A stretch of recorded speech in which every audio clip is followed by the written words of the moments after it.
What's up, assholes? Welcome back to the Call to Action podcast. I'm James, Hey, it's Melissa. and it might look a little confusing to have a 24 episode, and this is the 26th. We officially have our first lost episode because there was a double episode of me and Richard discussing the SmackDown Awards, and me and a friend of mine, Brian Fernandez, discussing the New York Live event. But the audio corrupted, and the episode uploaded had no audio. It's still uploaded. If you want to check it out, try and find a link somewhere. But I'm not going to have it published because there's no sound. So as it stands now, we've just lost our episode 25. Whatever, we're moving on. That aside, we had a fucking awesome 2 weeks here. Yep. Not the least of which is one of the best faces in the league gets a number one contenders match now. So we're just going to jump right into it. Critically Acclaimed versus the Harris Brothers. Critically Acclaimed ended up with a TKO in their favor. Melissa, what'd you think of that match? Well, I mean, match-wise, I'm neutral. I don't love Critically Acclaimed as much as, like, other people do. Shut your mouth, you traitor. But, like, I mean, I genuinely love the Harris Brothers. I love their character. I love the cadence of the way they talk. Like, they've just, like, so, like, full on, like, sunk into their characters that I just love them. And I think, like, not to, like, steal from Mark Ellis, but I think John is, like, starting to become my favorite. Like, he has, like, this, like, quick wit, and, like, he'll just say the funniest things that, like, it shouldn't be funny, but it's hilarious. But then Lon is so good as the professor. Like, he's so good that, like, I just love the Harris Brothers. So I was disappointed to see them lose. And they're also not competing for a while. Yeah. So that was pretty disappointing. I didn't love the entrance. I know a lot of people really like the entrance. To me, I'm not sure anything will ever top, like, the Clue entrance from last season. But I did appreciate a Pixar entrance. So, but that's one of my favorite entrances of all time. Well, you'll have to convince me because I'm okay with it. But no, I did like the late to the party, like the late to the party part. I thought that was really cool. I liked them going through movie fights. I thought that was really cool. So I mean, but everything else I could give or take. I think it was like really classic slapstick comedy, but I don't know. I just feel like whoever directed it, I think it was Bibiani, if I had to guess, just really like went all out, and it was a lot of fun. She might be Whitney because of whatever. Either way, I just think the actual comedy instilled in it was a lot of fun, and it was a nice little refresher, especially because I think if they would have, like, really, like, dressed as Mike and Sully, they would have went that extra, like, one up. I might have been able to buy into it a little more, but... You mean if Bibiani put on a fursuit and Whitney walked on his knees and pointed and painted an eye on his face? Hey, yes. Well, speaking of Jonathan Harris, he played like shit this game. At the end of the first round, it was 11-12. I think I would say that. Lon scored a perfect round with 8 points. John scored 3. These people were in 2 number one contender matches, and they lost both of them by a TKO. John isn't that good. I like him. Oh, I like him too, just he's not a good player. Except for, like, I feel like, I can't remember which match it was, but I feel like there's one match where, like, he was, like, pretty legitimately, like, there were some I was really surprised he knew.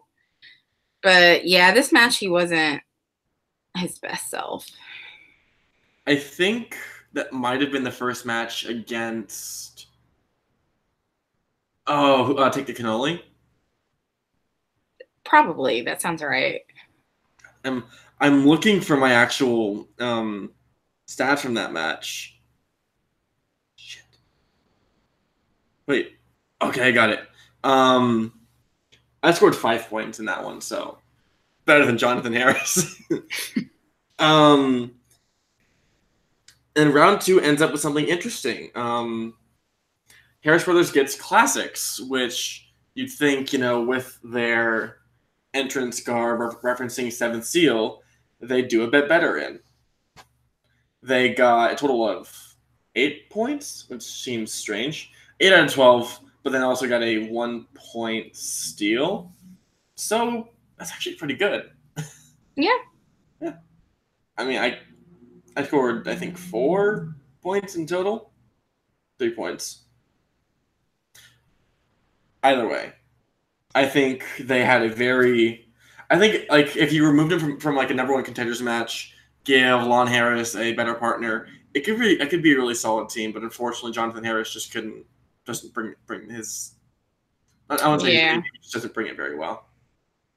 And I mean, I feel like Lon has never really been like up to Lon has always been like really, really good, but I never envisioned him as a perfect round type person. So for him to like pull a perfect round was pretty impressive because I think that was kind of the potential that everyone thought he had, but I think this is his 3rd perfect round. Is it really? Yeah, he has the current record, I believe. Because I know I think he got a perfect round 1 against Ethan Irwin. I think he got another one in a different Harris Brothers match. Probably, probably that Taken Only one. And then this one here. If not a 4th one somewhere else with like JTE or something. I think it's only...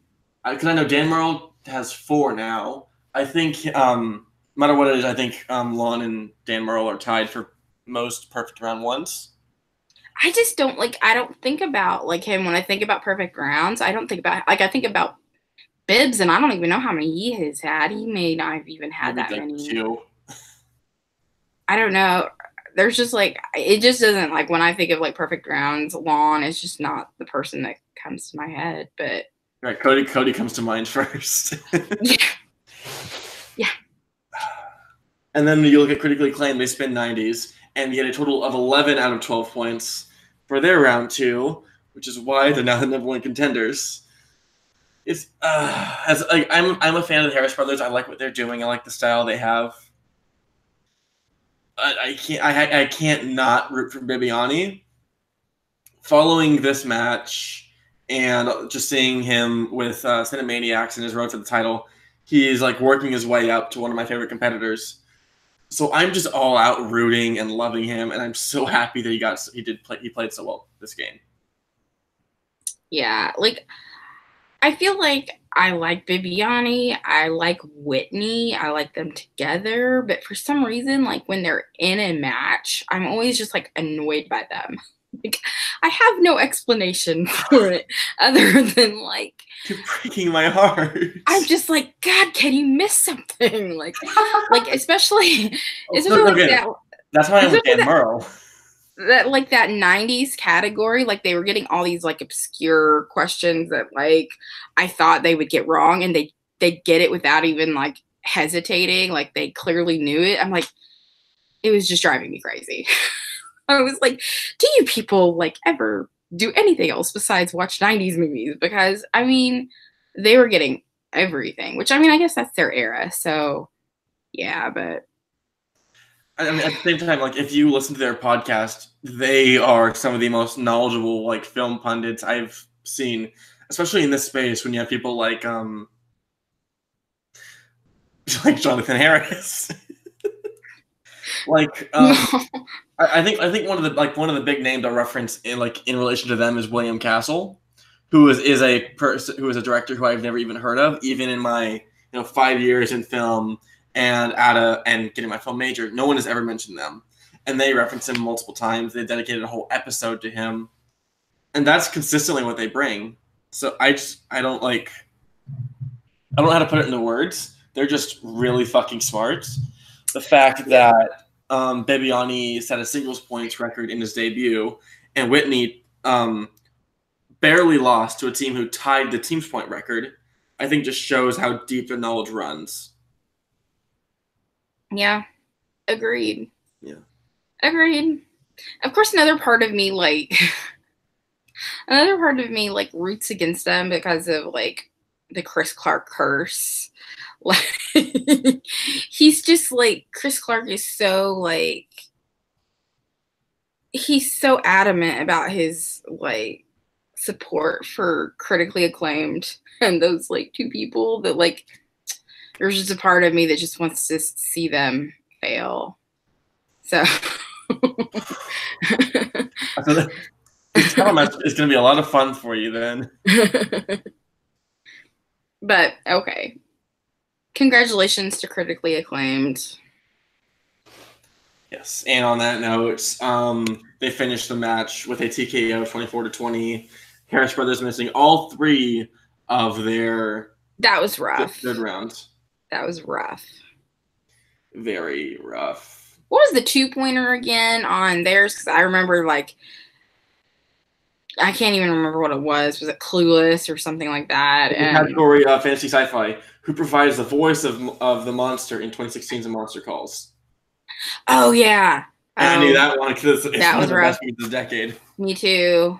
I knew it too, but kind of the only reason because of the whole like Liam Neeson thing happening, like it was happening like right around that time of the match being released was the whole Liam Neeson like controversy.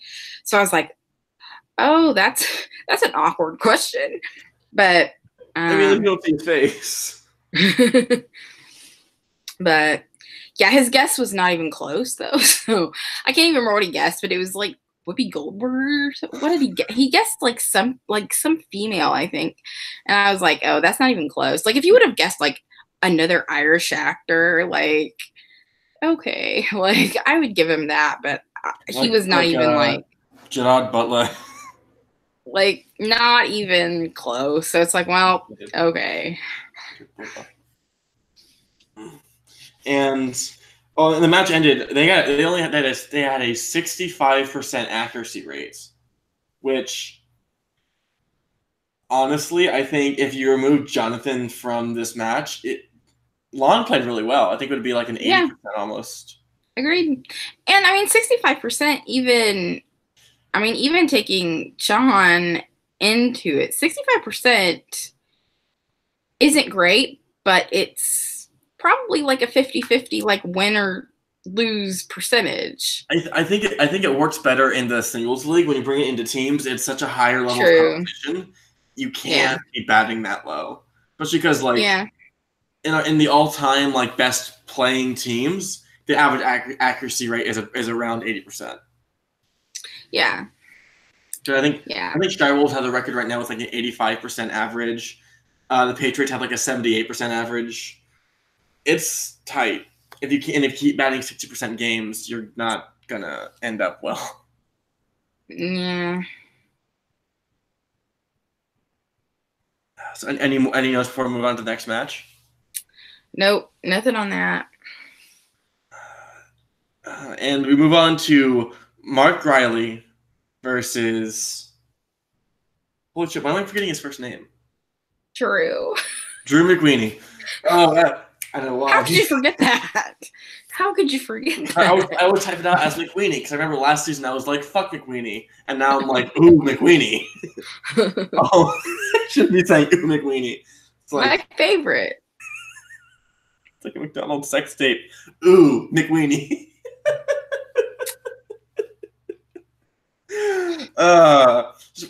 Big disappointment of a match for me. 19-18. I was rooting for Mike Riley. But Jesus Christ, was that not a deserved win?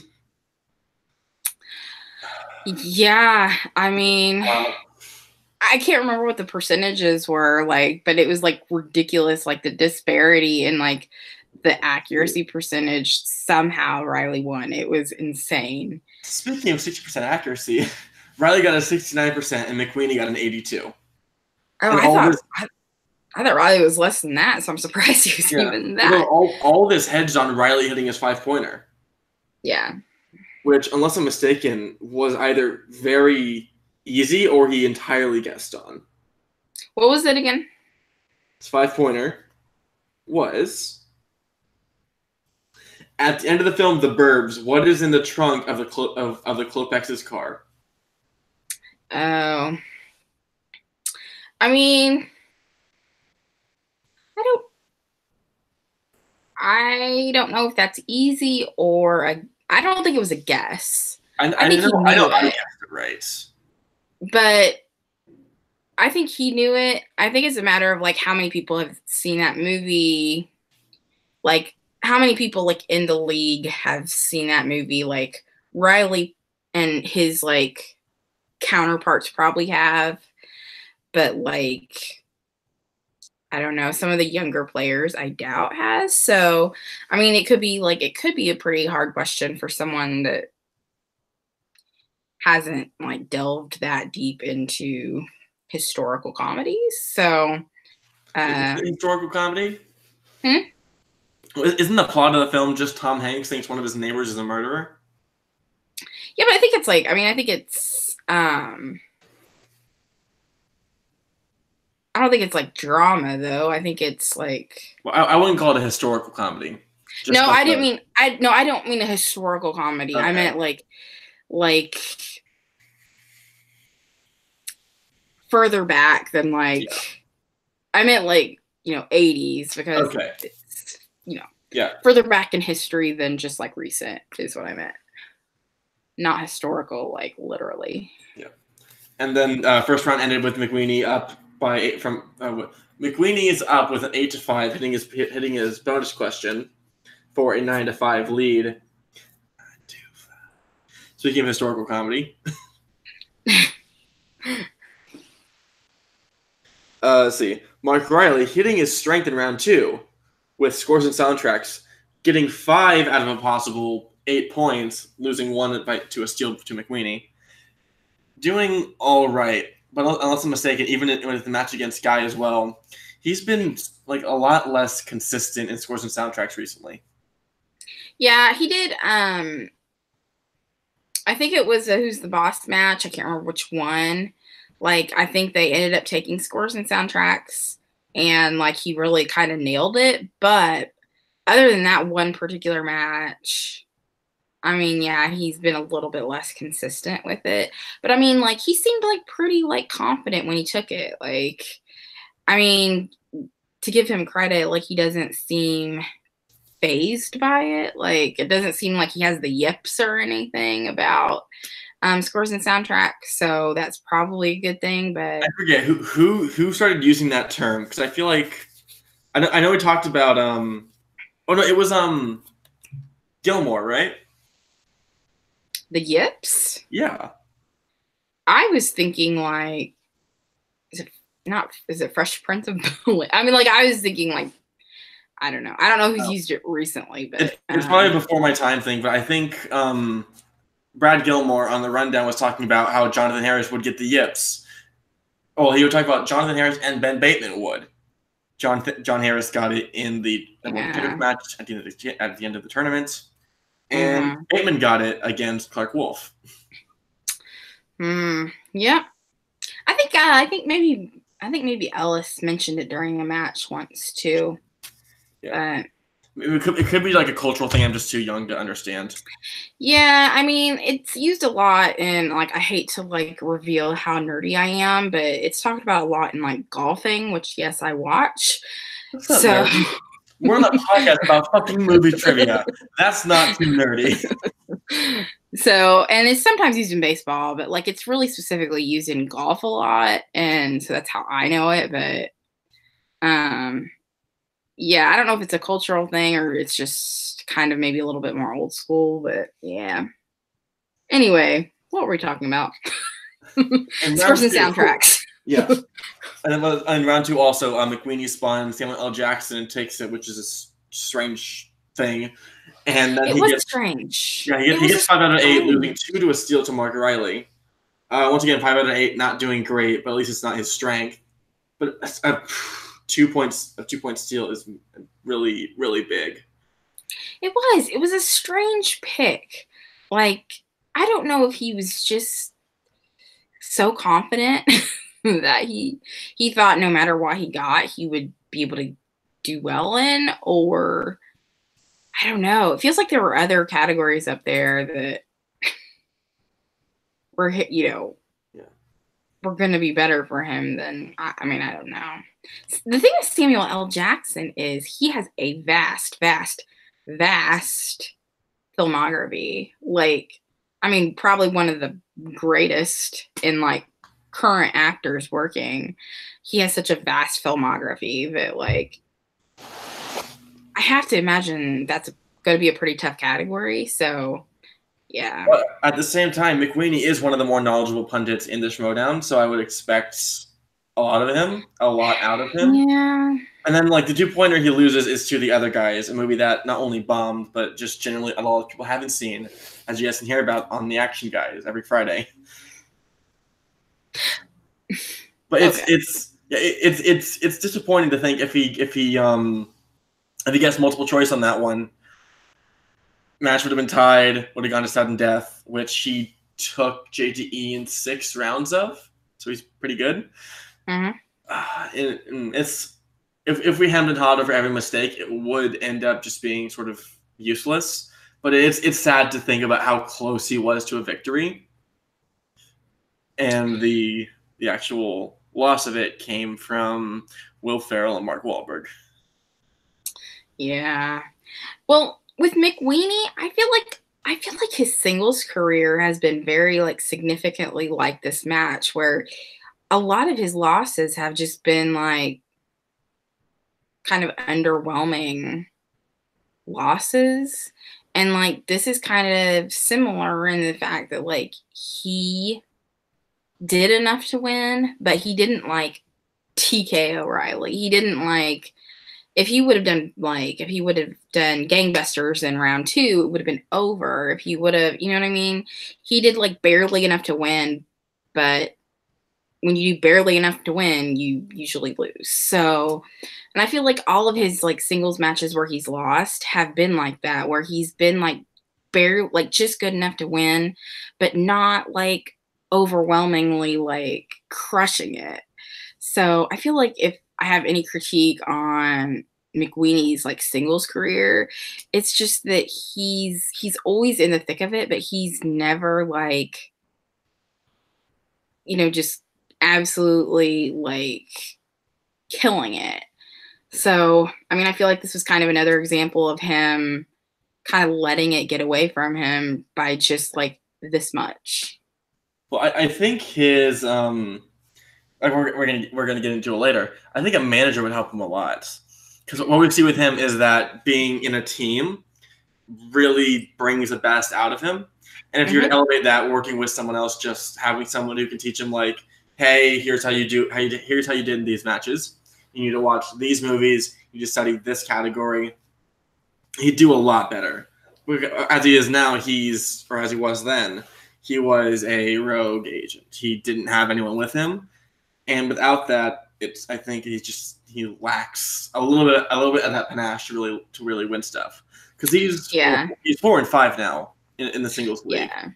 Well, and I think if we look at like kind of McWeeney when him and Sam defended the belt, like the fire in his eyes from that match, I mean, like he just didn't have it against Riley. So like, I mean, I think you have a point that it's going to either take like a partner in a team setting, or if he's going to continue singles, a manager to bring it out of him.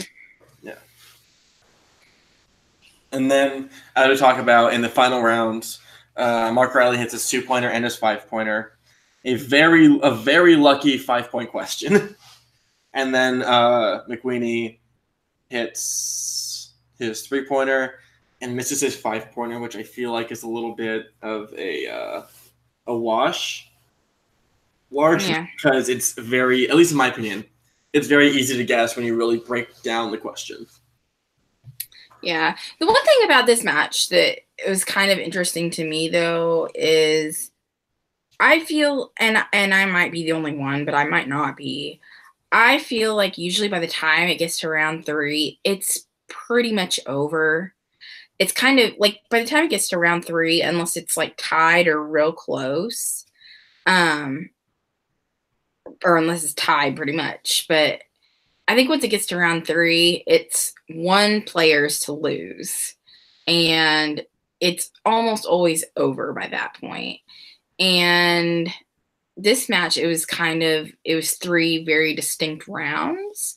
And it kind of showed that you have to play well for 3 rounds. You can't just play really well through round 1, really well through round 2, and then just not lose it in round 3. You have to kind of go wire to wire. You can't just kind of coast the last round. So I thought that was good to see. Good to see that it's not always going to be 2 rounds and then it's basically over. Yeah, I don't know. I'm sort of just sad because at the start of this season, I was really hoping McWhinnie would get that little pick-me-up that he needed to like go farther in singles. I was looking forward to more of Take the Cannoli. And this loss really just showed that he needs someone to work with. Yeah. Yeah. But that got us, like, the post-match. It got us. Yeah, it did. Yeah, it did. Yeah. Would you like to talk about it? Kenny is here. Which is a really dumb name, but I am loving it. What's the name? The Drew Train. Is this your name? Or is this the official name? It's not the official name. I've seen some people throw it around, namely Paul Denuzzo. The Drew Train. It's stupidly cute, and I really hope they do it because it's not intimidating at all. It is not intimidating at all. No. And I feel like it should be a play on name, like the name Drew, but like I can't think of anything that's like not stupid. So I'm just like not even throwing my hat into the ring on the Drew thing. It's just like I'll let people smarter than me come up with a better name. Drew. No, I can't think of anything. I'm sure something will happen, or maybe just they won't be teammates. We can get JTE. We can get I don't know who else. Maybe Shire Wolves will lose a critically acclaimed, and Clark Wolf will go heel. Maybe. Something in me is telling me there's more coming for this faction. Yeah. And JTE is the most likely candidate. However, there is something which may bring that into question that I'm not going to spoil. But things happen, and things happened, and more things will be happening. I feel like I love this faction as it is already. I love all of it. And JTE, I know that the Lion's Den is like defunct, but like he's still like JTE. And I'm just like, that would like kind of bring it down for me, I think. So I don't know where JTE wants to go, but I hope it's not with the Robert Meyer Burnett faction. It's hard because, like, I think for me, like, now that I think back on it, if you take out Dagnino and Snyder, I would love the Lion's Den so much because I adore Ken. I think JTE is a lot of fun. I think Grace can be a lot of fun too if she knows what to work with. Just Snyder and Dagnino, I cannot stand.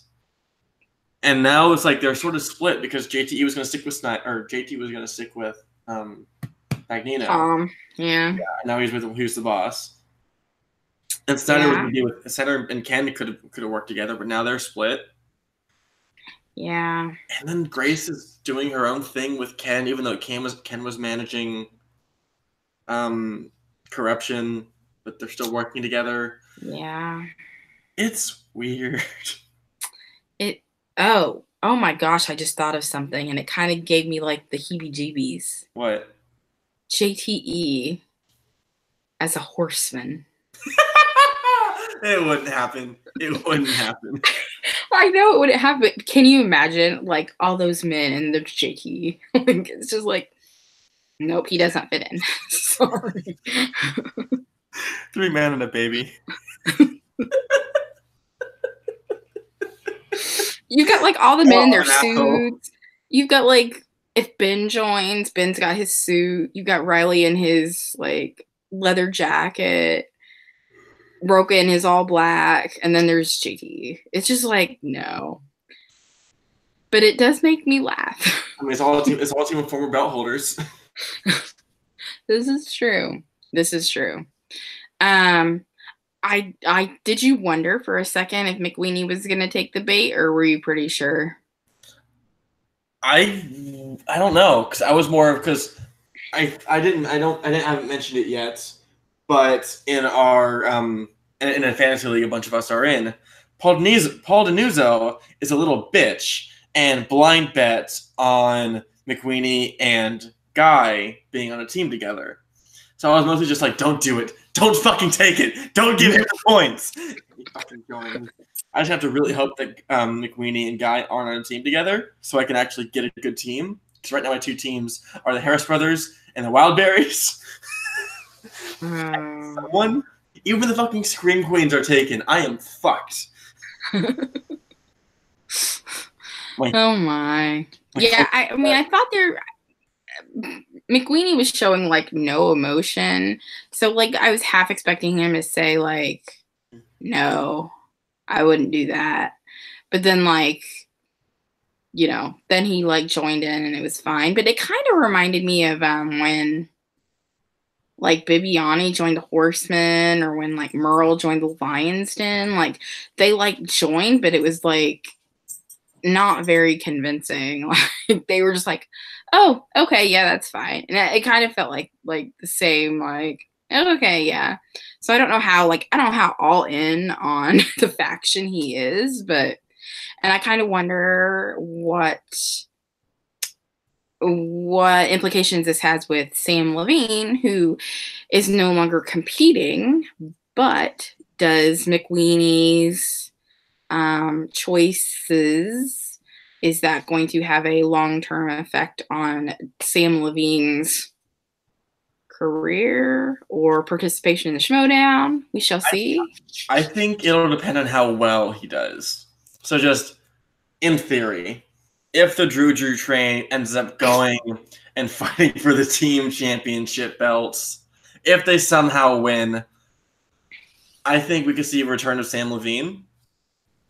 If Drew McWeenie, in whatever capacity, as a heel, starts to win.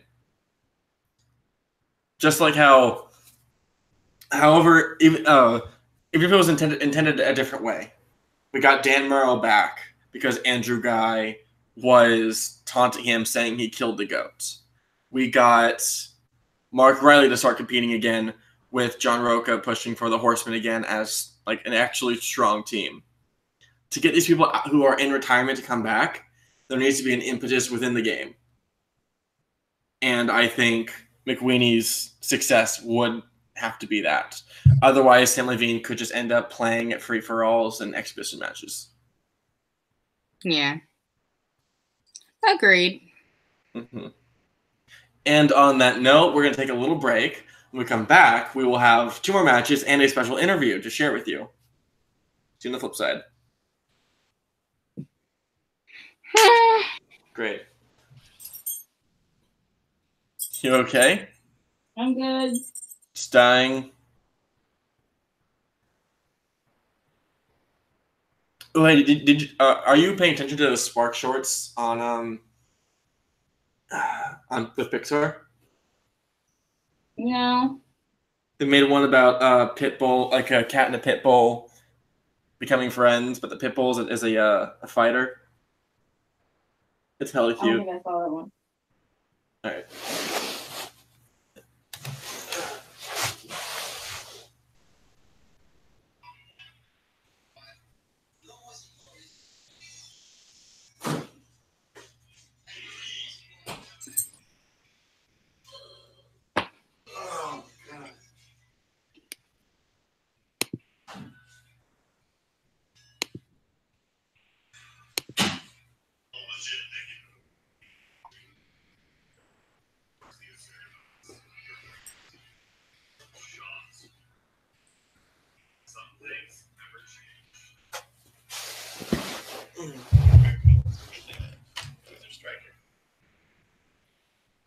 long of a break do you want to take? However long you need. All right, I gotta rest my back for a bit because it's fucking killing me. Okay, I'm gonna lay down too. Just let me know when you're done. Eat.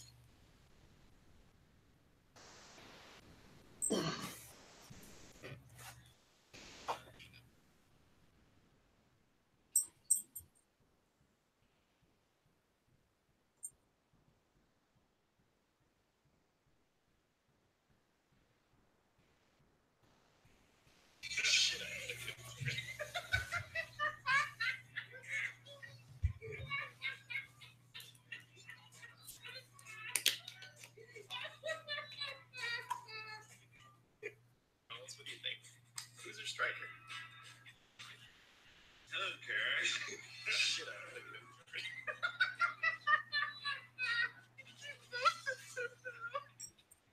This is much better. We have to run.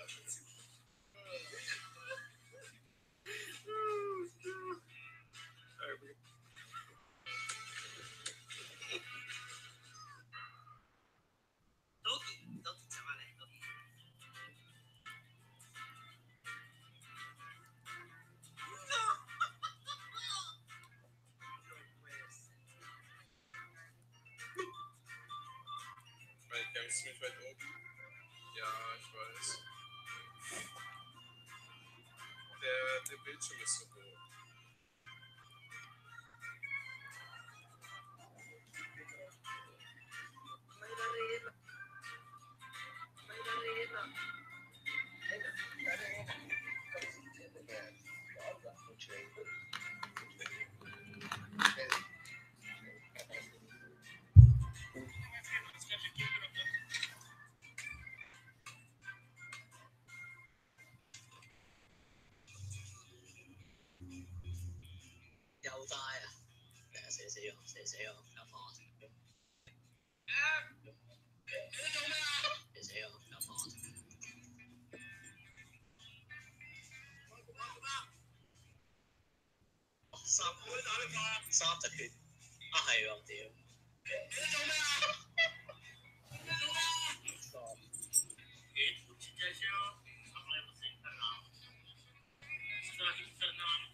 We don't play today for Super Collider. Sure, it doesn't have Super.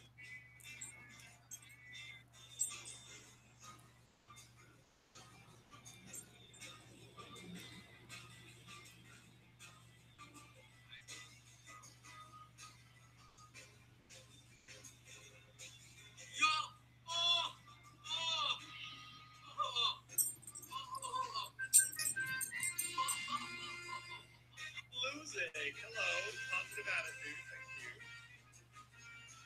Can I have a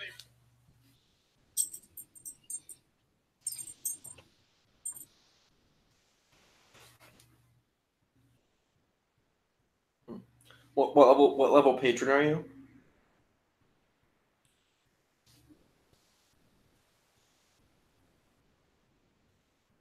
Or not?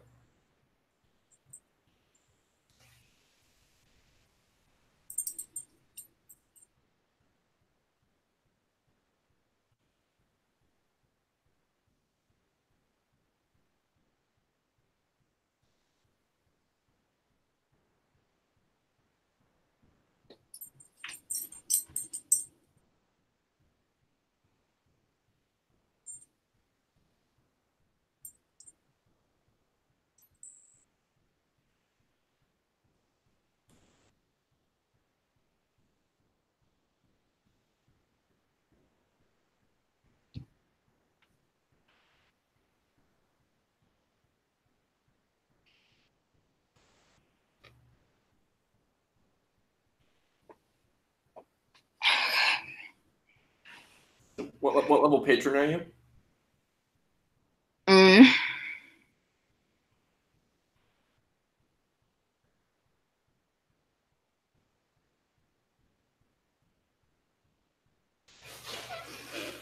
You are, you aren't? I said, So I'm gonna guess you aren't one. Oh, one. Okay, so you'll see the match tomorrow. I'm excited to hear what you think. It's an awesome match with a really interesting post-credit scene. I don't know if I'll actually see it tomorrow or when, but well, I look forward to you freaking out in the group chat. You'll know when I see it. Holy shit, Mark Ellis is going heel. What? I didn't think he could get hotter, but damn. Oh, God.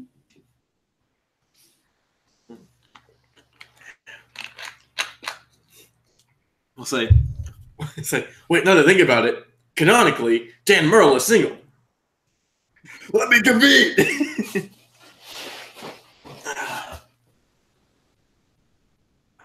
Ooh, I haven't shown you guys, but I don't have it right now, but I'm trying to get like this Edward Furlong thing going where I have like the one strand going down, but it's not working well right now. It reminds me more of like Robert Pattinson from Twilight than. Wait, what's a quote from that movie? Sparkle. All right, so you ready? All right. Oh wait, is there anything funny I can do? Because I know each time before I'm just like, and welcome back and fuck John Roca. I don't know, like, is there anything fun to do now? Ooh, okay, I got it.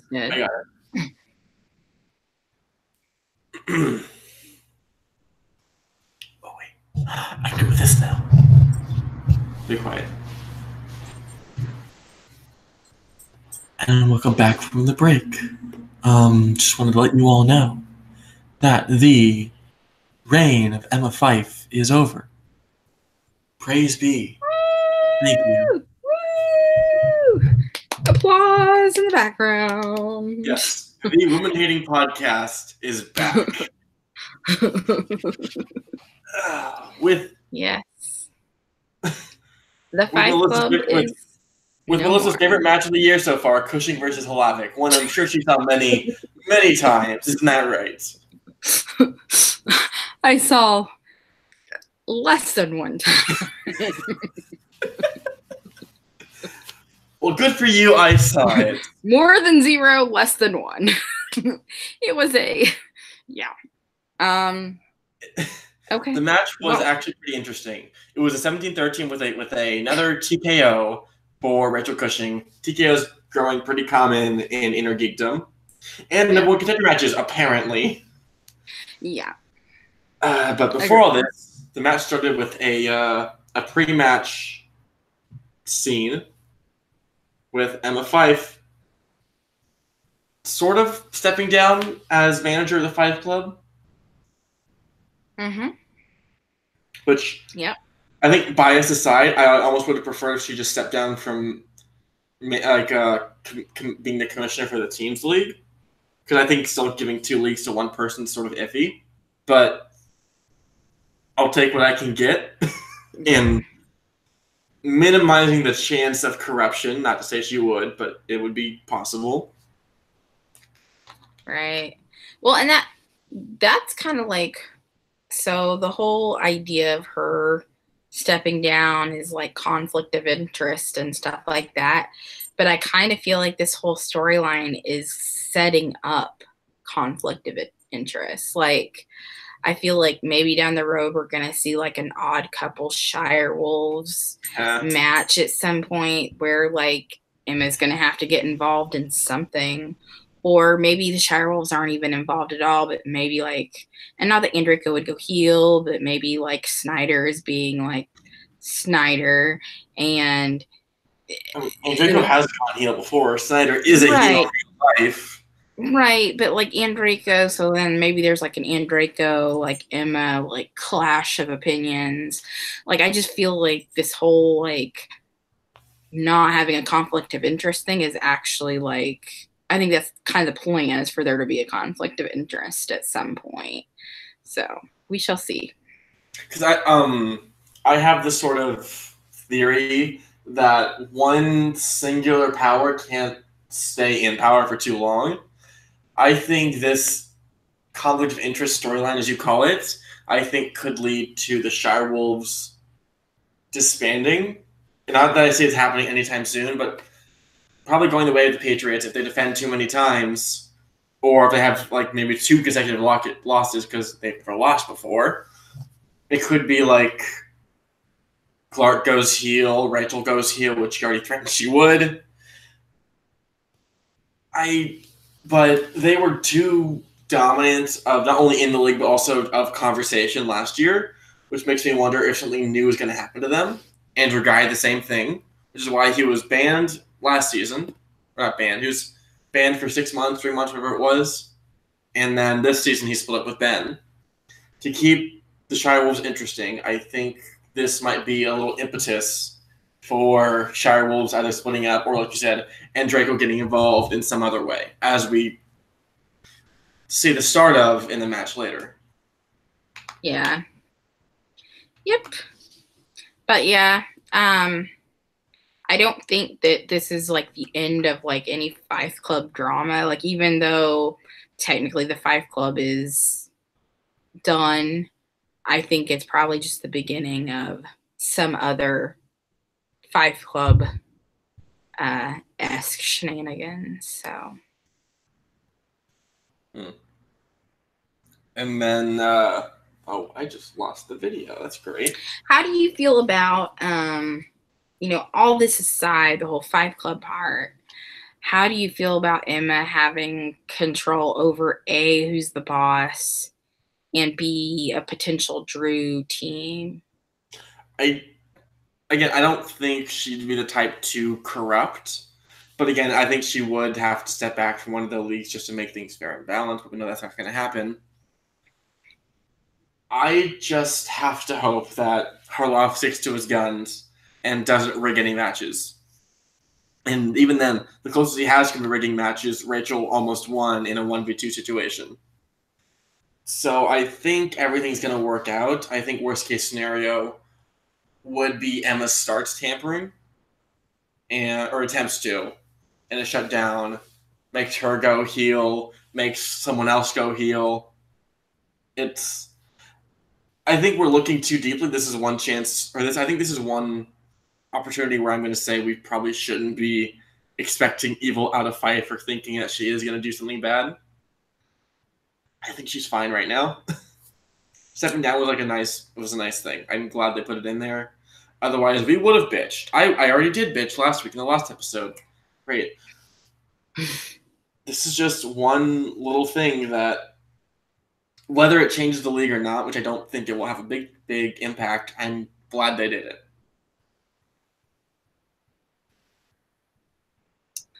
All right. Would you like to talk about the match?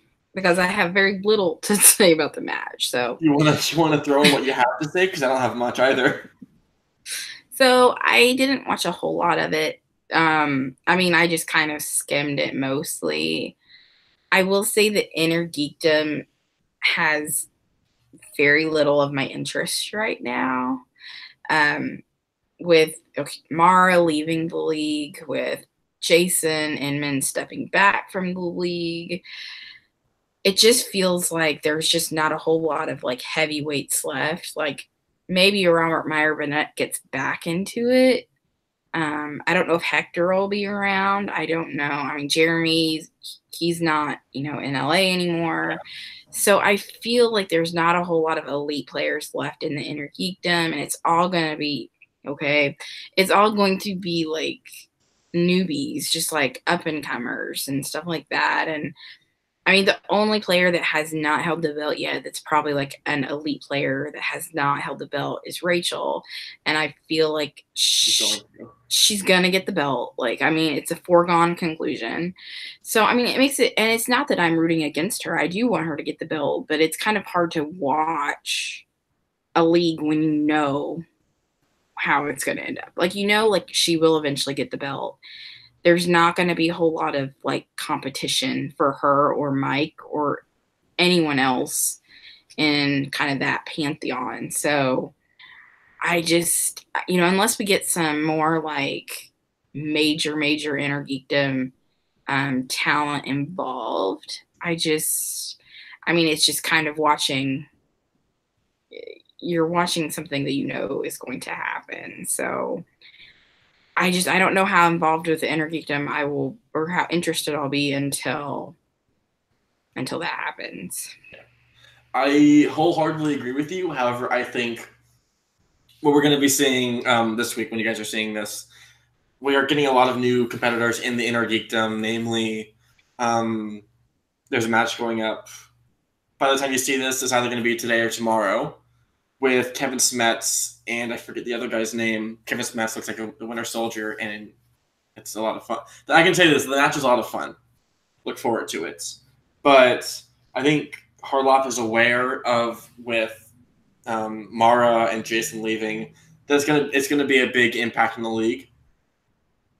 These newbies he's bringing in are very good, and even the ones who aren't very good, we're having that sort of singles league issue where it's going to be like there's very top tier competitors and there's middling competitors who can work their way up. Like we see that with people like Emma5, Jay Washington. Now, Hector Navarro is sort of filling that. Maya Burnett is making a big storyline out of that. I think Inner Geekdom's in a very... I think it's going to be in a very healthy place. Because we have those big two of Rachel and Mike. We have Hector, who's going to be fighting it up.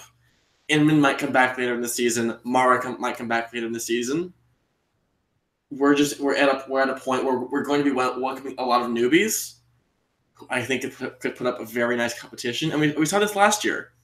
Around this time we did, and that's kind of the problem is like the Inner Geekdom last year, the newbies that were introduced were not great competition.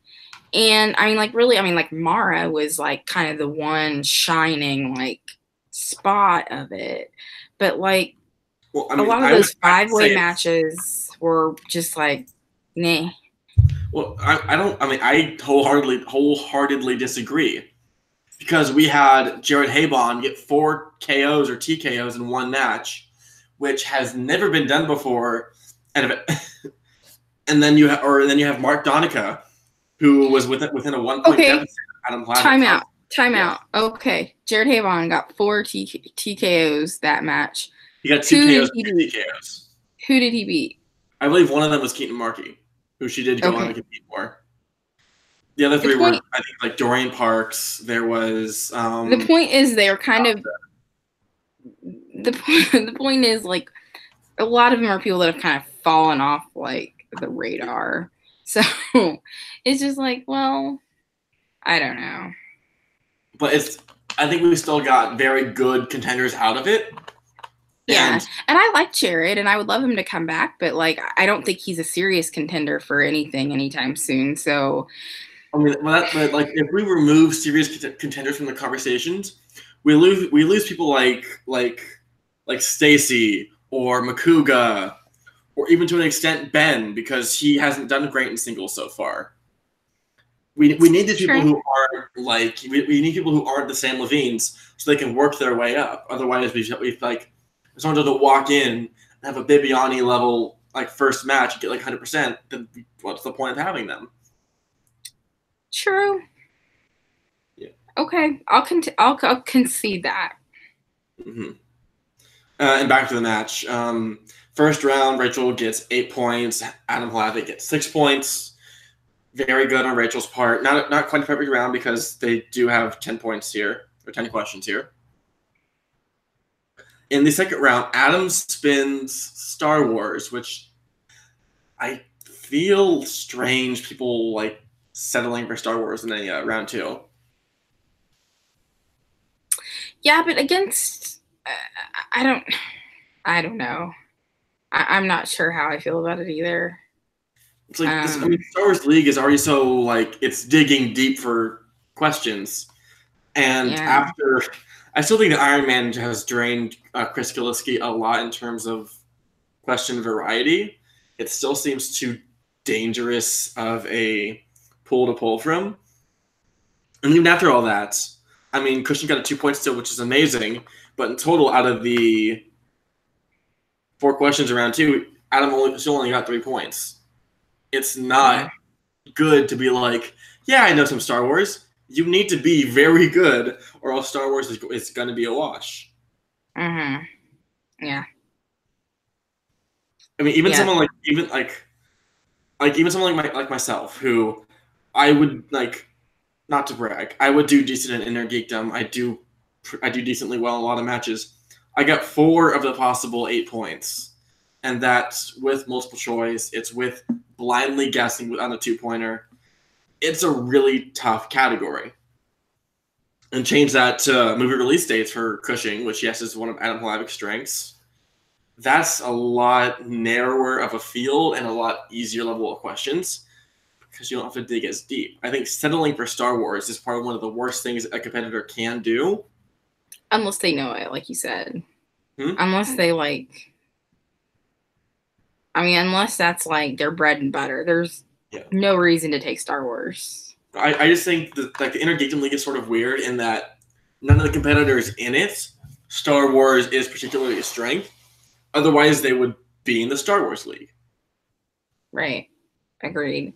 And I think, the people that are participating should know this by now. Like, I don't know, for Adam, for example, I don't know if, he thought they would be more surface-level questions since it's not a Star Wars match, since it's a Inner Geekdom match. Maybe he was expecting more, like I said, kind of surface-level questions. I mean, I don't really know, but I would think most competitors by now know not to take Star Wars unless you're 100% and even at that, Star Wars questions are tough. I have watched Star Wars literally the day of a Star Wars match and not remembered half of the things that it's just so detailed that you just have to have watched them hundreds of times to get those. And again, compare this to Rachel Cushing, who on opponent's choice was given movie release dates and still scored 7 out of a possible 10 points. Yeah, agreed. I think movie release dates is actually one of those things that's maybe a little bit easier in Inner Geekdom than the general singles league or doubles league. I think what really makes it easier is this whole franchise potential. Exactly. I think one of the questions here was, what year did Order of the Phoenix come out? As long as you know that Sorcerer's Stone came out in 2001, you could just start counting the years. And as long as you know that they skipped 1 year between Goblet of Fire and Order of the Phoenix, I believe it was then. If you can just count your way up, whereas movie release dates in the regular league is so much more difficult because there's nothing to base it on. It's much more broad. Yeah, original trilogy jumps every 3 years. The sequel trilogy jumps every 3 years. Or not sequel trilogy, the prequel trilogy. Then the sequel trilogy jumps every 2 years. These are a lot easier to sort of relate to each other. Movie release dates are probably one of the easier categories. Maybe even the easiest in Inner Geekdom. Yeah. Yeah, because really all you have to even something like Star Trek, if you have a good memory, you can correlate them to skipping so many years or coming out in a certain year or whatever. All you have to do is remember, 6 movies of this franchise or 3 movies of that franchise or whatever. It's a lot easier to memorize dates than especially in such a condensed amount of time versus I don't think movie release dates was necessarily the toughest category, but also I don't really know what else you give her. So I don't know. Yes, it's sort of tough because something interesting I think is pointed out in every conversation about Intergeekdom champions. All of them are very strong in Lord of the Rings, and that's normally a competitor's like big deficit. I'm gonna go back and look at the league to see if there's actually any bombs he could have given her. Let's see, you had DC, Marvel, Lord of the Rings, scores and soundtracks, DCEU, MCU, Star Trek. Scores and soundtracks is probably the closest thing you could do to like a bad category. I feel like DC could be tough because like other than like the Dark Knight trilogy, maybe like Batman 89, stuff like that, maybe like Superman, like 1 or 2. There are a lot of like obscure DC movies that, I just don't know how well she's like versed in. So, like DCEU, I feel like it would be a little bit easier on her because it's so recent that she's probably kind of up on that. But DC, like just general DC, you could have had like Superman Returns or something like that, some sort of plot point in Superman Returns that who knows if she's, seen that. I think the actual like most dangerous category, even aside from all this, is mixed bag. Because you have shit like Barbarella, Tank Girl, Howard the Duck, which have a hard time really fitting in any of these like sort of nebulous categories, and it ends up being its own little side project. And generally, they're all really shitty. Mm-hmm. So having to not only watch these movies but know these deep cut questions about them is pretty hard. Even one of the questions in movie release dates was, what year did Tank Girl come out? And because it's a movie that no one's seen or no one's even liked, it wasn't answered correctly. Yeah. Well, back to the match, or I don't know. Round 3, TKO. Adam only hits his 2-pointer, which is in the category of shit. Wow, my phone is stupid. Villains, thank you. What is the name of the villain in The Incredible Hulk? Da, da, da. And he misses a Lord of the Rings, which came up again, and Who Said It, which I believe also stumped Mara in her championship match against Kalinowski. Unless I'm mistaken. But I don't know. I really don't like Who Said It because rarely do competitors get it right. Yeah. It almost seems like in there to stump someone on a winning streak. It's weird because I feel like there's so many quotable lines from like so many movies that like, I don't know, like I feel like it would be a good category because like I knew the one Mar missed, but I feel like there's so many like just kind of like iconic lines that like Who Said It should be like a relatively, I don't want to say easy category, but easier than it has been. But people ask, like, the most like popular lines. I feel like hers was like one of the more well-known ones. Well, like in the Cushing and Mara match, the one that Rachel lost on, I feel like was still like a pretty hard one, even though everyone else was like, "Oh, I finally got it." And even like that was after multiple rounds of like all right, semi-difficult questions. Mm-hmm. It is like an incredible spike in difficulty because they're not asking like, "Who said not from a Jedi?"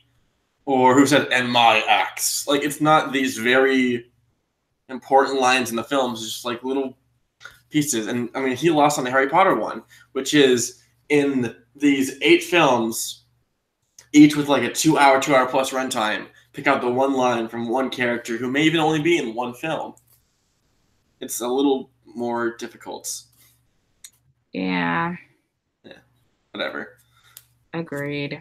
Yeah. And then, TKO, woo, Rachel won. I don't think anything's really interesting until the post-match, where we see Grace sort of coming back to the league. Mm-hmm. I think this provides some fun speculation. I know we got into it a bit earlier. What do you think she's doing? I don't know that she has. I mean, I think she's kind of going to be the same sort of same character she was before, sort of like a tag along, like lady of whatever faction Ken is going to start or whatever group Ken is going to be involved in. She's going to be kind of like, I mean, I don't know that she's going to have a big role. But I would say she'll probably be a lot like she was prior, but maybe she's going to have like a big role in something. I don't know, but my guess is she's just going to be kind of like a sidekick like she kind of has been in the past. I'm hoping she steps up and does more of a managerial role, especially because like we saw last year, they're like they really want to push the importance of women in the Schmoedown. Having I'm sort of used this transition into the next match. Having Roxy come back and be more of a manager for the Odd Couple, and putting Emma Fyffe on a very large pedestal and saying this is a win for women in the Schmoedown. And again, having the Shirewolves as probably the most dominant champions in the show, like ignoring Alex Damon because we have to like him versus Whitwer is a whole thing. I think she's going to be. I think she's like going to be given a very large role. Now that she's with Ken, I'm assuming they're going to stick together. Maybe she steps up and actually manages corruption rather than Ken just being a mouthpiece. Well, that's kind of why I wonder if she'll kind of remain like where she is, because we have all these like strong women characters, like the women in the league, and now Emma's a commissioner, and we have managers and stuff like that. Like maybe we just need one woman who is just the lackey, like, or groupie. Like, I mean, it's okay for women to not be like the like epitome of everything. Like, it's okay to have a woman who's just like sitting in the background. Yeah, it's okay. It does not bother me. I'm a woman. It's okay. I'm like, even away from the idea of a woman, I'm just not a fan of like the lackey in the show. I think everyone needs to have some sort of role, if not within the story, within their own team. Sure. So I would almost prefer if maybe she convinced Ken to leave corruption and then join Andrew's faction. Yes. I mean, I kind of like the idea. I like the idea of her as sort of behind the scenes working on Ken, kind of like internally, psychologically, like as his partner, like having like this influence, but in a very like behind the scenes way, like putting a bug in his ear about this, convincing him about that. Like she's pulling all the strings in a very like, devilish, womanly way. So I think that could be a cool role for her, would be to like just be sort of this like womanly like temptress that's pulling all the strings for Ken. And it's every time I see her, I think she could be that sort of seductress Poison Ivy type of just luring people to what she wants to do. Mm-hmm. So like again, I think her working with Andrew Guy would be amazing, because he always like right now he's really trying to do that. Just like join someone who's actually going to get shit done, burn the place to the ground and all that shit. I think she could work really well with that, especially. Even all this aside, because I have a very strong feeling that corruption is going to stay together, so we're not going to have this true League of Villains idea. But she would be immensely helpful in creating that. Yeah. Especially with, you see Jay Washington, Janine, they're going face. As strange as it is to say, their presence in New York signals as like another... like the Viper Squad faction going away from the heel mentality. Another face group coming in. I think having Grace there to bring everyone to Andrew Guy is going to be really helpful in establishing a greater heel presence. Yeah. I kind of going back to that is I was super excited to see Roxy. I love it anytime she's involved in the showdown, so it was exciting to see her there. I was surprised to see Mike acting like Mike. Like, I really thought after kind of the way last season ended, like, I figured like his corruption persona would fade a little bit coming into this season. So I was really surprised to see him like doubling down on corruption as a, I don't know. I really thought he would sort of dial it back a bit with the whole corruption thing, especially with the whole like Harloff pulling the strings. I thought maybe Mike would kind of take a little bit of a back seat as far as yeah, well, it's like I mentioned it in our last episode. I think that Mike does need to take a step back because I think within his character, the idea that he was used and that everything he was doing, despite it bettering the league, wasn't even his own thought. It was someone higher up than him that was using him, using someone else. That would devastate his character. That's what I was expecting. I want to give Harloff enough credit to think that he's planning for Mike to do something. Yeah. I'm not sure if he's going to. However, I really hope that something's going on in the background. I pitched in the last episode that in this Band versus Andrew guy thing, a contract was drawn up, and so Harloff doesn't have to sign on it because Harloff has to sign off on it because he's the commissioner. First line reads, if Ben Bateman wins, Andrew Guy is suspended for the rest of the season. Done. Sign, check, whatever. Come to the match. Andrew Guy wins. Harloff has no idea what's going on. And the clause says if Andrew Guy wins, Christian Harloff is Andrew Guy's teammate until further notice. And the person who drafts that clause up would be Mike Kalinowski. In this attempt to like get revenge on him for the last season for fucking him over with a different contract. Right. I think that would be, at least in my opinion, a great way for Kalinowski to get revenge on Harloff. Mm-hmm. Not sure that's going to happen because we already have a bunch of contract shenanigans going on already. And again, after we see the next match, more of that will happen in this season. So there's always a possibility. I just don't know if Harloff's going to say, sure, let's get back into it with someone I don't want to work with. Yeah. So, but, yeah.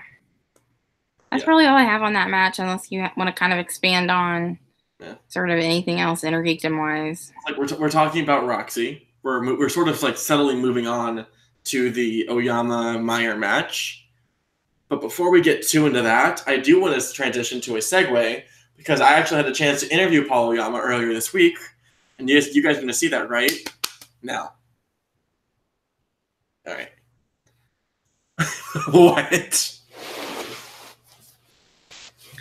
Okay. So how much do you actually want to discuss this match? Because I broke it down pretty heavily with Paul.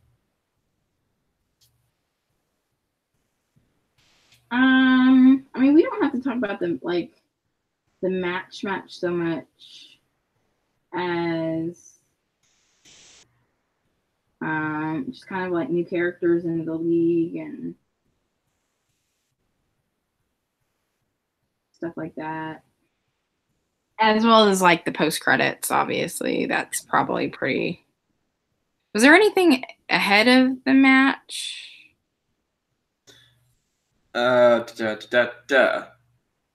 because it was Roxy picking up and Draco. Yeah.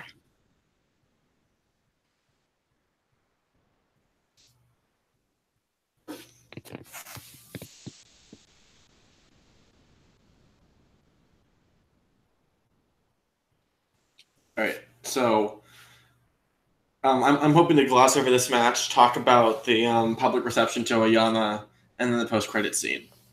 Sound good? Yep, we're good. Great. Second.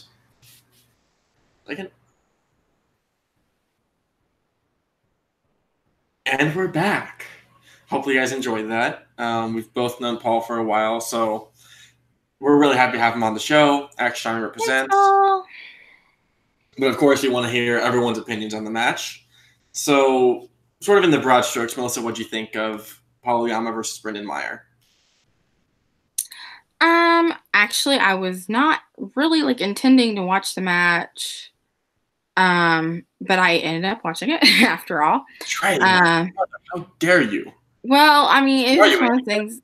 It was one of those things I just wasn't sure. Like, I wasn't sure how much of an impact it would have on the singles league long term. It just felt kind of like a one-off match. But I ended up watching it the night of the release after all, and I think it's just really like match-wise.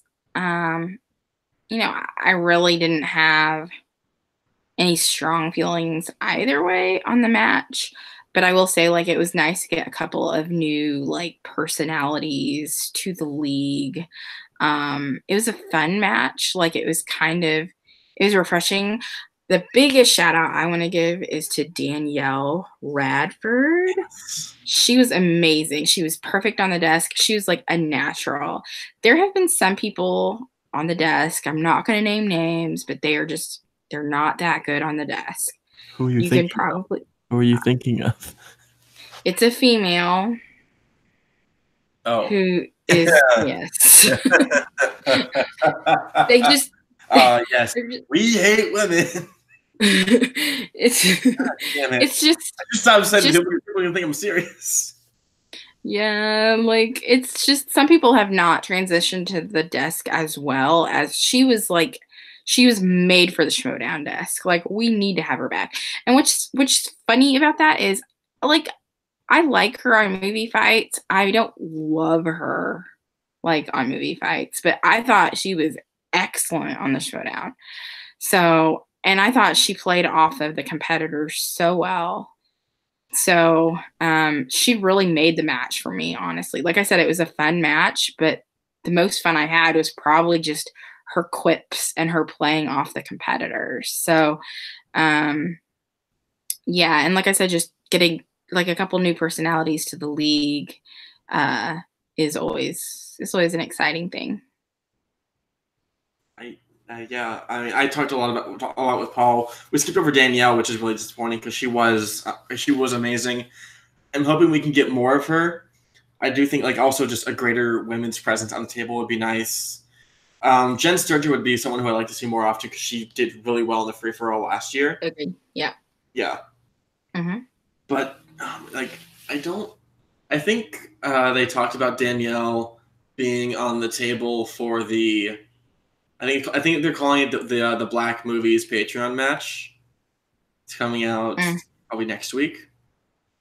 But other than that, I don't know what should be in next. I don't know what her like area of expertise is other than corgis for movie fights. So hopefully they can get her on something fun. But in general, yeah, I would just really love to see more of her. Yep. Great. And we love women. Yes, we like women. Okay. We don't hate them. What did you think of Paul's character? Okay, so this is pretty funny, actually, because I watched the match. I was able to watch the match. I didn't read the comments on YouTube. I never read the comments on YouTube, so that's not a surprise.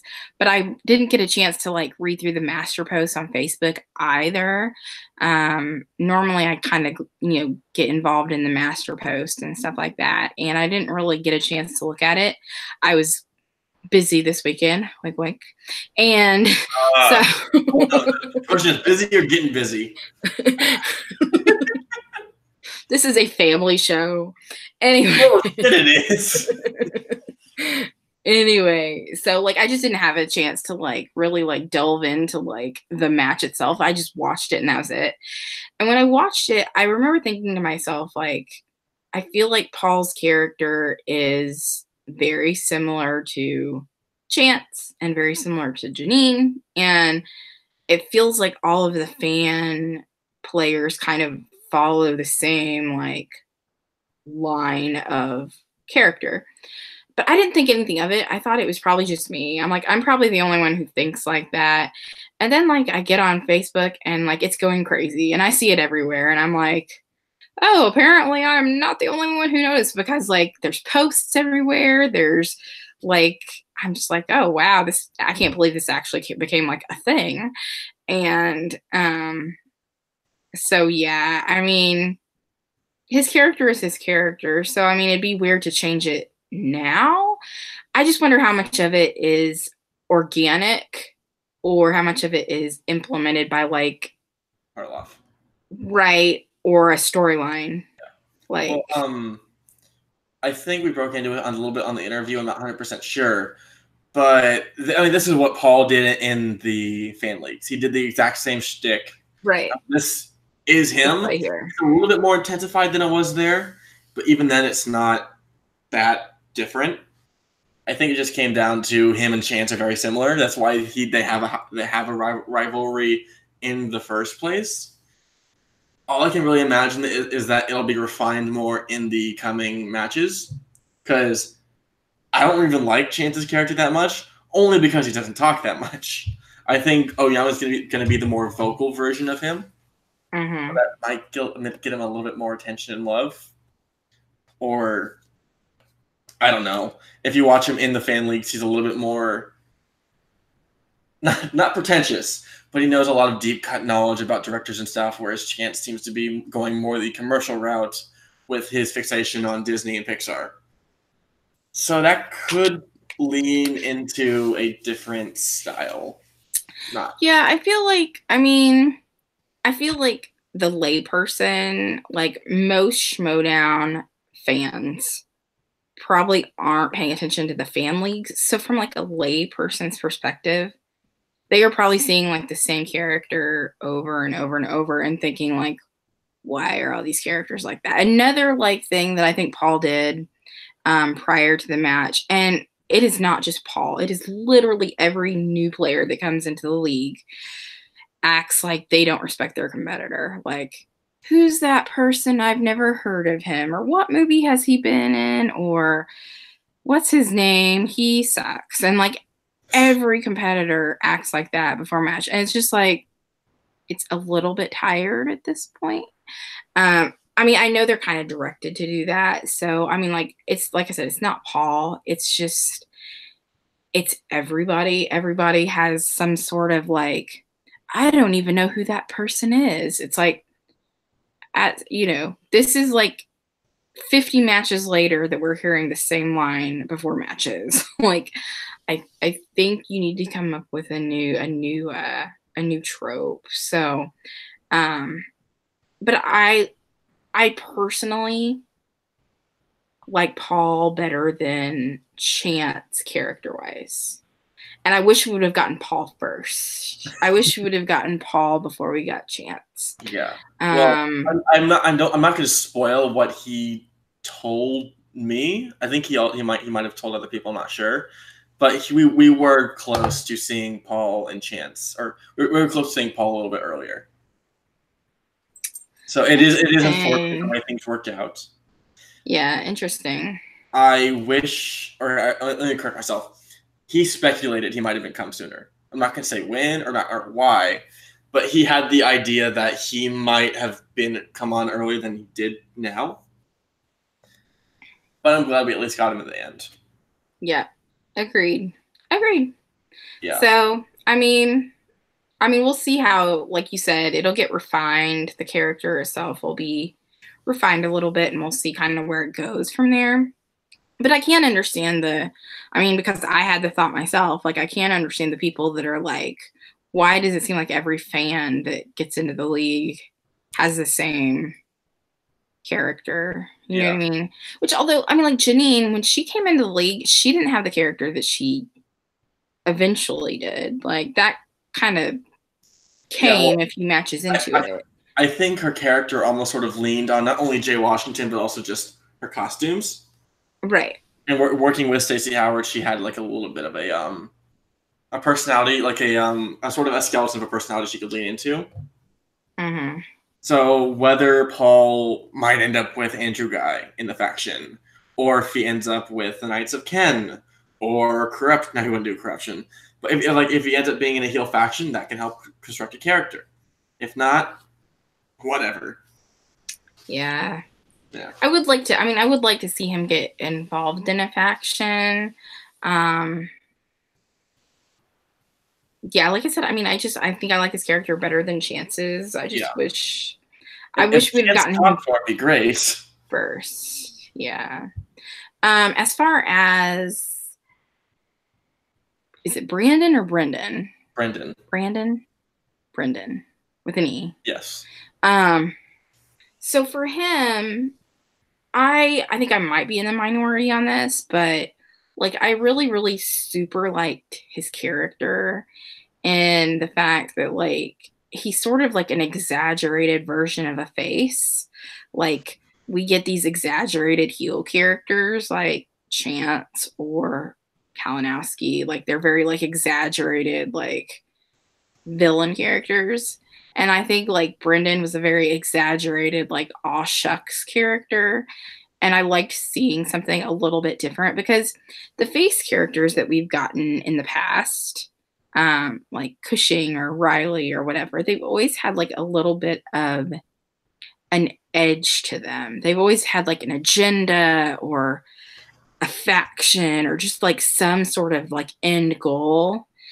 And so it was nice to kind of have a face that felt like an actual like pure face. Like the closest I could think of was like Alex Damon. Like I feel like Alex Damon is a very like likable, like a genuinely likable guy.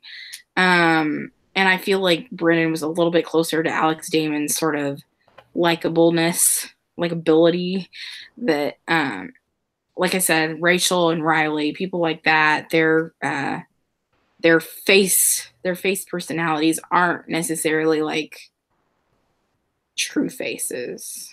They're like face with like flash of heel or heel flash of face or something.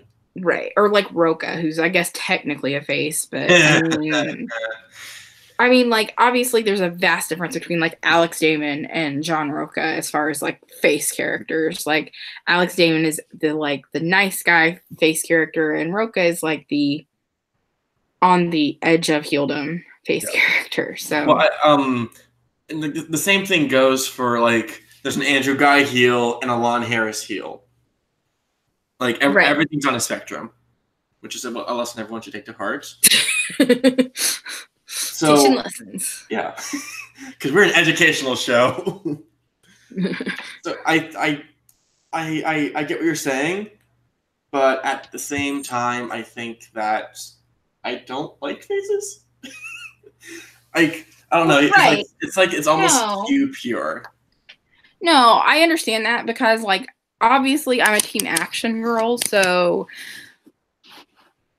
Obviously, I tend to like lean towards heels, but for a face, I like to see a face that's like an actual like exaggerated character versus like all the same type of character that we've gotten like 20 times before. So yes, I tend to prefer heels, but in this case, like I like to have a new face that's not like the kind of faces that we're used to, if that makes sense. Sort of. I don't know. It's weird because at least like my history of liking faces is generally restricted to two people. It's William Bibiani and pre-Fife Club Rachel, and both of them still like they do insult, but it's from a different area. Like Bibiani especially is a extremely different type of heel or face. I think what we talked about him earlier today was he's so much of a face he's almost a heel. Like when in my clearest memory of that was, or I guess in my best example of that is Bibiani versus Andreyko.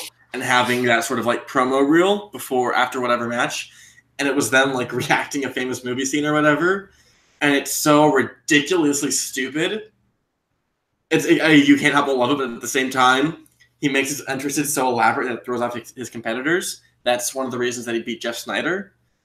It's a weird sort of realm that he's in. And then Rachel has like that sort of like iconic thing that I forgot to mention earlier. I love that she brought it back. The actual crush. She got it after she separated from the Fight Club. I'm hoping that's more consistent, but like, actually, original point. I think they have this strange sort of realm and face down where they have some elements of heel that they're sort of edging the line. But that's one of the reasons why I like them, is that they're not just super happy or want to burn everything down. Yeah. I don't know. It's like a happy little medium I like. Yeah. But at the same time, I feel like we have a lot. I mean, like, if you look at people like Brendan in the league, I can't think of very many of them.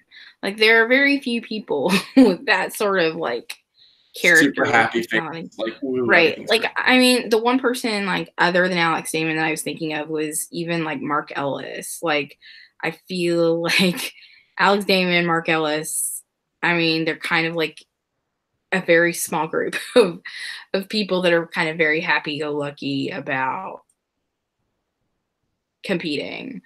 So I feel like there's room in the league for maybe a couple more people that are just like, you know, super nice guy Tom Hanks.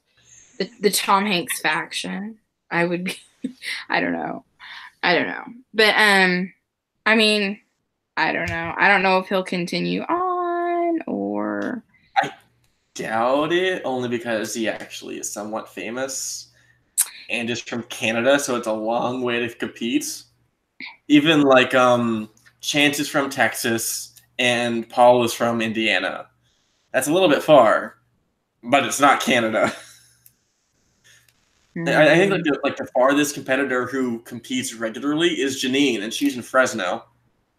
That's like a few hours north. Really? Yeah. She's that far away? I think it's like 4 hours or some shit. I don't remember entirely clearly, but it's like she's not local to LA, I can tell you that. I didn't know that. I thought she was in LA. Yeah, no. I follow her on Instagram, Facebook, all that shit. And she's always like on a road trip to LA, and I'm just like, oh shit, awesome, she's competing soon.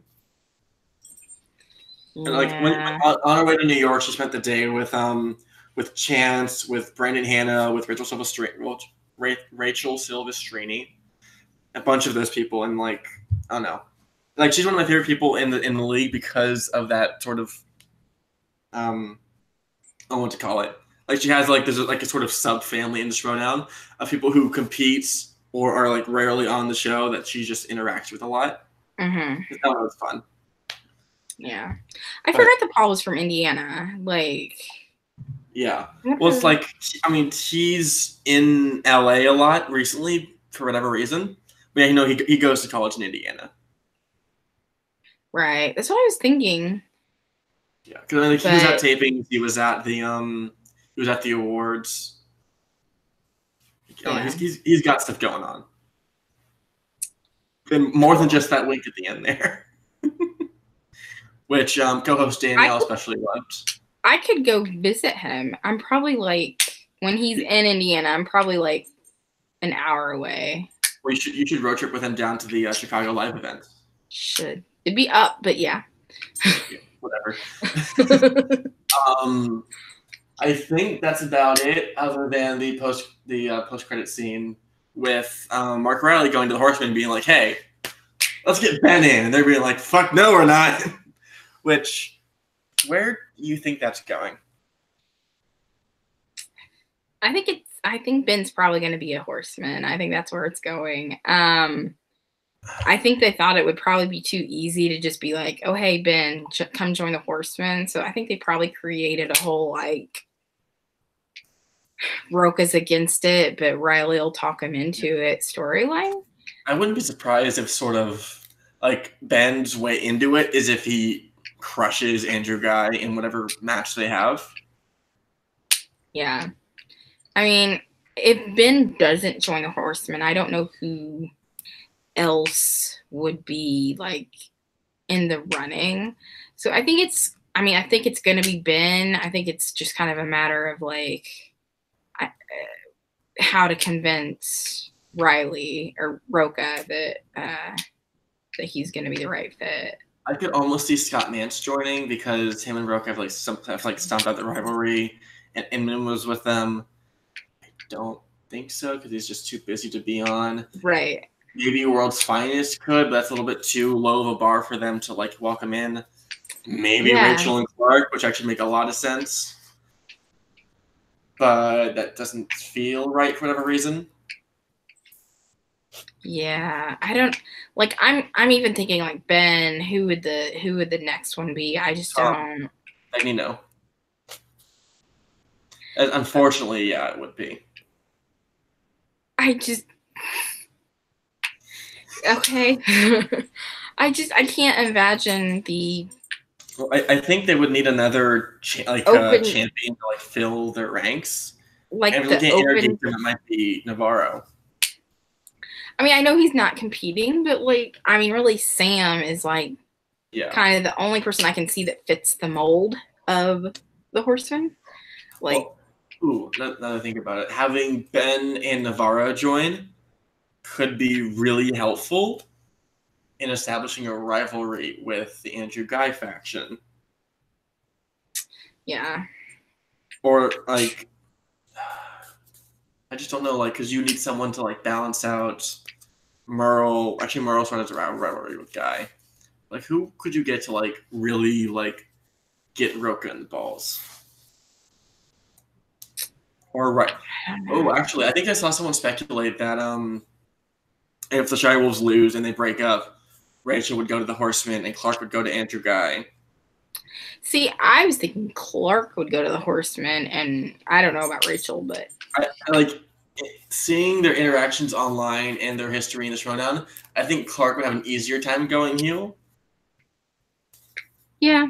But Rachel would be a lot more devastating to fans, which I would almost want to see better. Like it's like a sick part of me wants to see their hopes crushed with Rachel going heel. Sort of like how they were when Dan didn't come out of the free for all, or when Dan got his ass beat by Andrew Guy. I think Rachel going heel would be that sort of like impetus to really destroy everything.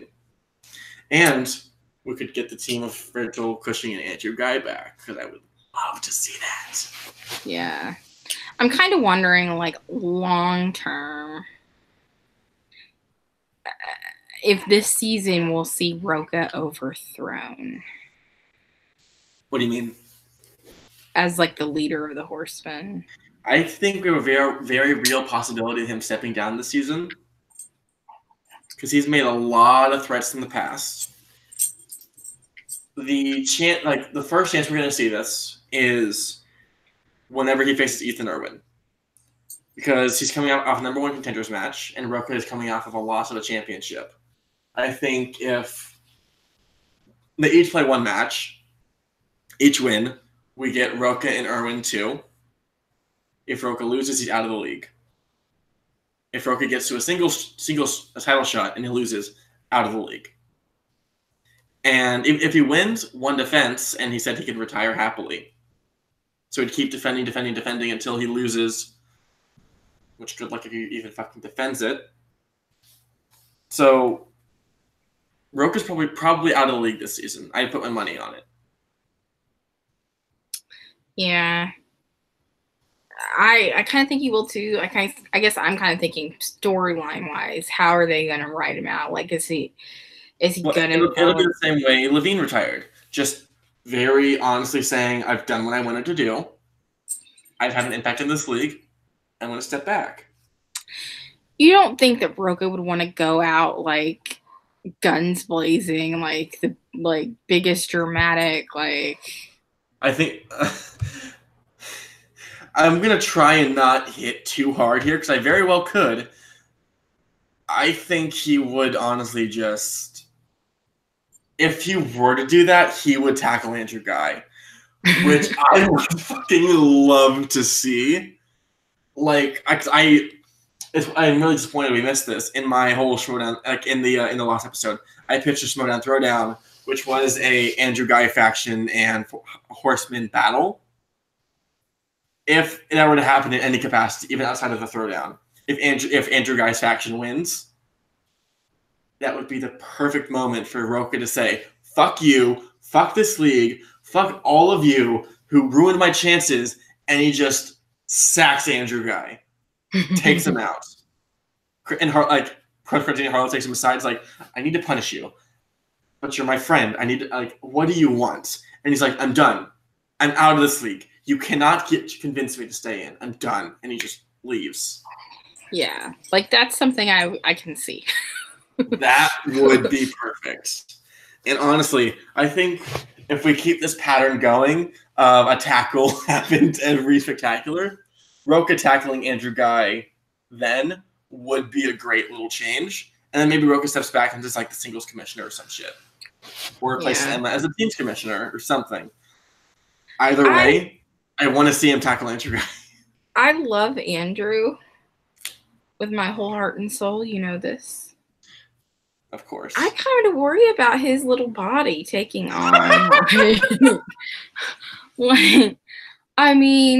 Rocha. Boy's almost 30.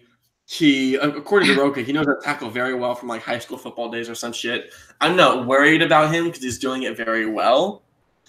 My bigger concern is how much furniture is going to be broken at the Collider offices, because we don't need storylines of Bibiani on a revenge tour for his table. Yes. Or Andrew Guy saying, "I want my champ lunch," and just fighting Mike Kalinowski, William Bibiani, whoever the fuck else. I want my lunch stand or some stuff like that. Yeah. Rocha, God bless him. He's just a very built gentleman. And yeah, I just worry about him tackling Andrew. But I think with enough staging and practice, they could nail it down. Because as someone who took martial arts lessons when he was younger, tackling is something you can teach properly. Or it's even in stage combat as well, which I think Rocha is a lot more familiar with. There is a way to do it that could be done very well with the right camera techniques. You could hide a sofa, or not sofa, like a mattress or some shit. I think it'll be fine. My biggest concern is having a storyline that properly sets it up, because I don't think Harloff would put his players in any danger. But the tackle at the first spectacular was planned. May not have seemed like it, but it was planned. There is 100% safety in their office. Yeah. I'm kind of curious about the tackle on Ben. They had to have not had the table assembled correctly. Well, I can't imagine a table breaking like that. I don't know. Just get your boyfriend over and just tackle him into a small table and see what happens. Because it wasn't a big table. It was not like it was meant to be this giant sturdy thing. But, I've been to an IKEA. IKEA furniture is generally sturdy. I don't know. I'm curious. I want the scoop. Ben, come on here and give us the scoop about the table. Is your back okay? Did you get insurance money for it? How was the table? All right. And on that note, we are going to have to sign off for the week. Hopefully that episode actually comes out and isn't fucked by audio software, because fuck Adobe. Melissa, where can the people find you? Well, for the next 8 hours, they can find me in my bed asleep, but they can also find me on Facebook on the Movie Trivia Showdown and Action Army Facebook pages. Great. You can find me on Twitter at Temecula Film Guy. That is at TEMECULA Film Guy. You can also follow Ben at Ben Bateman Media and Andrew Guy at Andrew Guy. Don't forget to follow the Patreon, which is now the Andrew Guy fan page, I believe, or the Ben Bateman is a Trader page. I forget which one exactly. You can also follow them jointly on Twitter at Team Action Show, I believe it is. 100% tune in to their Action Movie Anatomy on Wednesday at 2 p.m. PST for Alita Battle Angel. Very important announcement coming. And also check out the Action Guys on Friday at 3 p.m. on the Collider Podcast YouTube channel. It's also important to check out their Spotify page and their Apple Podcast page because the full episodes are on there and they're only doing clips on the YouTube page for the time being. Again, updates to come. I believe that is everything. We will see you guys next week. Hopefully the episode comes out and we're not canceled. And peace out, motherfuckers. Goodbye.